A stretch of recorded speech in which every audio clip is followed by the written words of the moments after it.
నమస్తే అండి రామారావు. నమస్తే అండి. కళా తపస్వి విశ్వనాథ్ గారి సినిమాల గురించి అవును. కొన్ని విషయాలు మనం మాట్లాడుకున్నాం. అవును. అయితే ఆయన వ్యక్తిగతంగా ఎలా ఉండేవారు? ఆ. సో మీకు కొంచెం దగ్గర అనుబంధం ఉంది కాబట్టి చెప్పండి.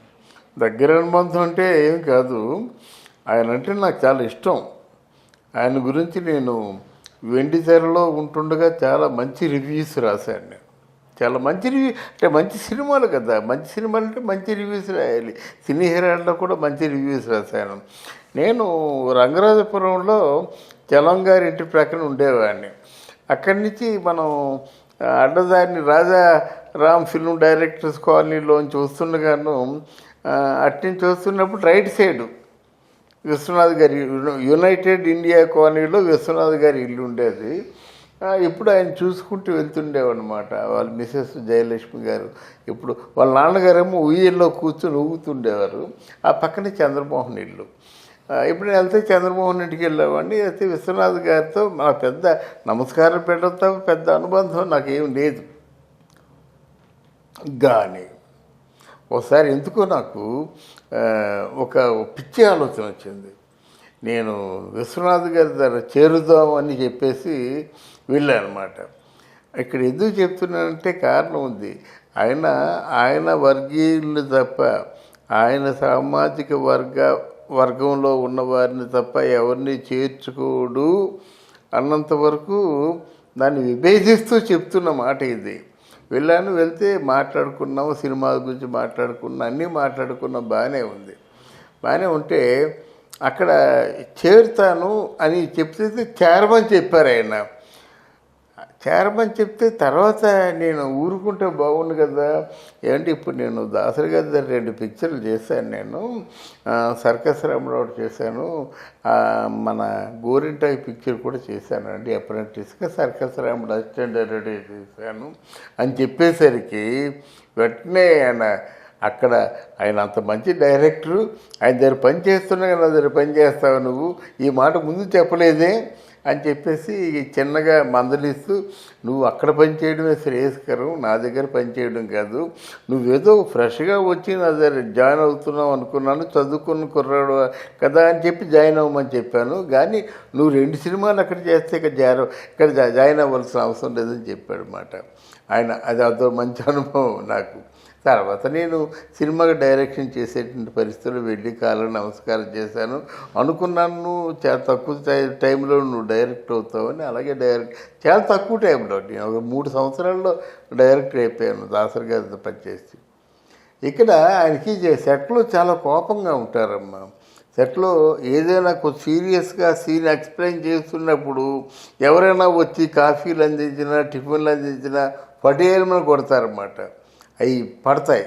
ఆయన తర్వాత ఏమో సెట్లో డైరెక్షన్ చేస్తున్నప్పుడు ఆయన తెల్లటి బట్టలు వేసుకునేవాడు కాదు, కార్మికుల్లాగా ఒక కాకి డ్రెస్ వేసుకునేవాడు అన్నమాట. ప్యాంటు షర్టు కాకి యూనిఫామ్ వేసుకొని బెల్ట్ కట్టుకొని ఉండేవాడు అన్నమాట. అంటే లెబోరియస్గా పనిచేసేవాడు అన్నమాట. ఆయన ఉద్దేశం దర్శకత్వం అనేది చాలా శ్రమతో కూడుకున్నది అనే ఫీలింగ్ ఆయనకి. తర్వాత ఏదైనా విషయం గురించి క్షుణ్ణంగా కూలంకషంగా తెలుసుకోకుండా డిస్కస్ చేసేవాడు కాదు. ఏదైనా పుస్తకం ఉందనుకోండి, ఆ పుస్తకాన్ని మొత్తం చదివిన తర్వాత ఆ పుస్తకంలో ఏదైతే భావజాలం ఉందో ఆ భావజాలాన్ని ఆయన ఆకలింపు చేసుకొని రైటర్స్తో చెప్పేవాడు ఇలా ఉంటే పాట బాగుంటుందని చెప్పేసి. అంతే, ఆయన చెప్పిన పరిధిలోనే, ఆయన చెప్పిన చట్టంలోనే పాటలు రాయాలి. అందుకే అంత గొప్ప పాటల రచయితలు అయ్యారు. వేటూరు సుందరరామూర్తి గారు కానీ, లేకపోయినట్టయితే సిరివెన్నెల సీతారామ శాస్త్రి గారు కానీ. అది హీరోయిన్స్తో ఎలా ఉండేవారు? హీరోయిన్స్తో చాలా సరదాగా ఉండేవాడు. శోభన్ బాబుతో కూడా చాలా సరదాగా ఉండేవాడు. శోభన్ బాబుని ఏడిపిస్తుండేవాడు. ఎందుకంటే ఏడిపిస్తుండేవాడు, సెట్లో శోభన్ బాబు హీరోయిన్ ఇద్దరు యాక్ట్ చేస్తుంటే కౌగులించుకున్నారనుకోండి, కట్ అన్నా సరే ఆయన ఆ కౌగులించి వదిలేవాడు కాదు, అలాగే ఉండేవాడు. అయ్యా కట్ చెప్పి అరగంట అయింది అని చెప్పేవాడు. అప్పుడు పోవే అనేవాడు అన్నమాట. కానీ ఇద్దరు బాగా ఉండేవారు అన్నమాట, సరదాగా మాట్లాడుకునేవారు అన్నమాట.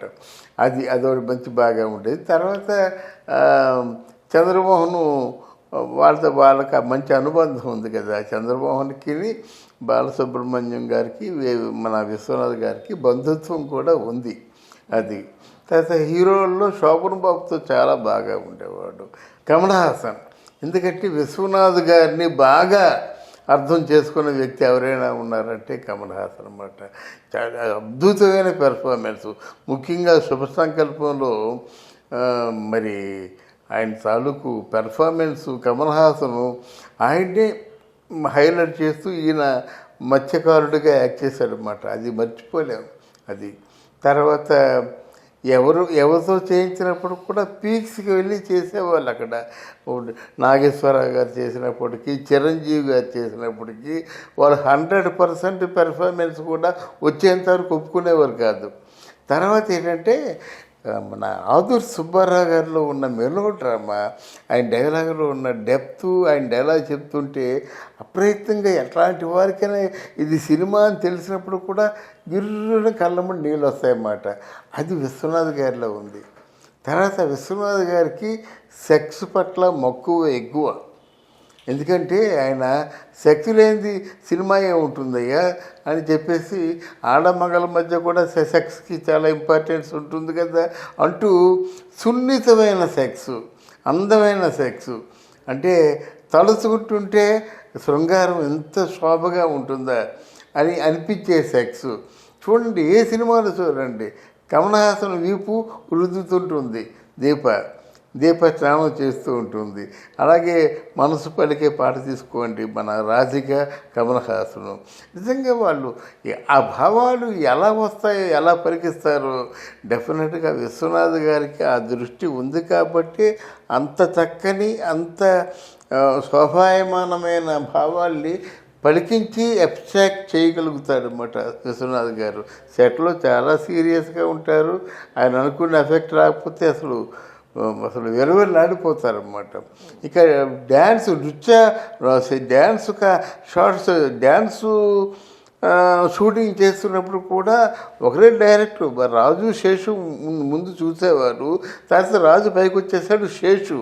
శంకరాభరణం కానీ ఏ సినిమా అయినా శేషు. ఎందుకంటే విశ్వనాథ్ గారికి ఏం కావాలో అది తెలిసిన వ్యక్తి శేషు అన్నమాట. అందువల్ల వాళ్ళే మెయింటైన్ చేసేవాడు, వాళ్ళతోనే పని చేయించుకునేవాడు అన్నమాట. తర్వాత ఫోటోగ్రఫీ మీద ఆయనకి ఒక ప్రత్యేకమైనటువంటి ఒక ఫీలింగ్ ఉండేది. అందుకే ఫోటోగ్రఫీ కస్తూరి కానీ, ఎంఈ రఘు కానీ, ఇసాన్ అరే కానీ ఇట్లాంటి పెద్ద వాళ్ళందరూ కూడా ఫోటోగ్రఫీలో పెట్టుకొని వాళ్ళ దగ్గర నుంచి ద బెస్ట్ ఫోటోగ్రఫీని రాబడ్డంలో ఆయన నిష్ణాతుడు అన్నమాట.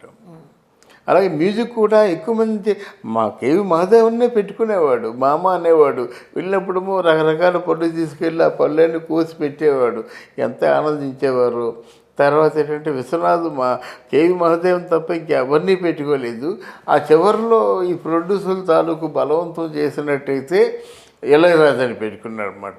ఇళయరాజాని పెట్టుకుంటే మాత్రం ఎట్లాంటి మ్యూజిక్, ఫర్ ఎగ్జాంపుల్ స్వాతిముత్యం ఉందనుకోండి, ఆ వటపత్ర సాయికి అనే పాట రాయించుకున్నాడు నారాయణ రెడ్డి గారి చేత.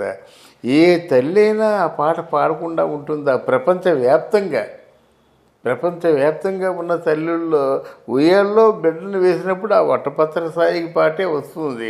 అంటే ఆ రోజుల్లో అన్నమయ్య జో అచ్యుతానంద జో ముకుంద అనేటువంటి పాట ఎంత పాపులర్ అయిందో, అంటే కొన్ని వందల సంవత్సరాల వరకు ఆ పాటే పాడారు, ఇప్పుడు పాడతారు కొంతమంది. అలాగా ఈ రోజున విశ్వనాథ్ గారు రాయించుకున్నటువంటి వటపత్ర సాయి పాట కూడా అంతే పాపులర్ అయింది. హీరోయిన్స్లో ఎవరంటే ఎక్కువ అభిమానం ఉండేది? హీరోయిన్స్లో అభిమానం జయప్రద అంటే చాలా ఇష్టం ఉండేది. జయప్రద బాగా, అంటే డ్యాన్స్ బాగా చేస్తుంది అని చెప్పి ఫీలింగ్ ఉంది. హీరోయిన్స్ అంటే అందరితో బాగుండేవాడు ఆయన. తర్వాత జీవన జ్యోతి చేసినప్పుడు వాణిశ్రీ గారంటే చాలా ఇష్టం. అలాగే రమాప్రభ అంటే చాలా ఇష్టం. ఎందుకంటే ఓ అమ్మ కథలో రమాప్రభ చింత చిగురు పులుపని, చీకటంటే నలుపని, చెప్పందే తెలియని చిలిపి పిల్ల, చెరువులో ఈతున్న చేపిల్ల అనేది పాట ఉంది.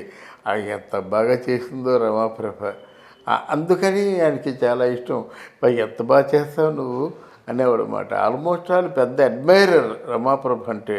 అలాగే జీవన జ్యోతిలో వాణిశ్రీ పెర్ఫార్మెన్స్ కూడా చూసి చాలా మెచ్చుకునేవాడు అన్నమాట ఆయన. అది అంటే హీరోయిన్లు చాలా బాగా ఎంకరేజ్ చేసేవాడు. విశ్వనాథ్ గారు యాక్ట్ చేసిన దాంట్లో 10% యాక్ట్ చేస్తే హీరోయిన్లు ఎవరైనా సరే సూపర్ హీరోయిన్లు అయిపోతారు అన్నమాట. అంటే యాక్ట్ చేసి చూపించేవారా సెట్ లో? అన్ని అంతే. అదే కదా ఆయనలో ఉన్న సుగుణం, ఆయనలో ఉన్నది అదే, బ్యాడ్ కూడా ఆయనలో ఉన్నది అదే. ఇప్పుడు మన చంద్రమోహన్ లాంటి ఆర్టిస్టులు ఉన్నారనుకోండి, రీల్ ఆర్టిస్టులు, నువ్వు చేయమన్నట్టు చేస్తుంది, నువ్వు నీలాగా ఉంటుంది, నాలాగా ఎందుకు ఉంటుంది, నేనే చేస్తా అనేవాడు అనమాట. బట్ ఆయన మాత్రం తనకు కావాల్సిన తను చేసినట్టే చేసి చూపించాలన్నమాట. అలాగే చేసి చూపించారు, అద్భుతంగా ఉండేది. అవును, అద్భుతమైన విషయాలు తెలియజేశారండి. ధన్యవాదాలు. Thank you very much.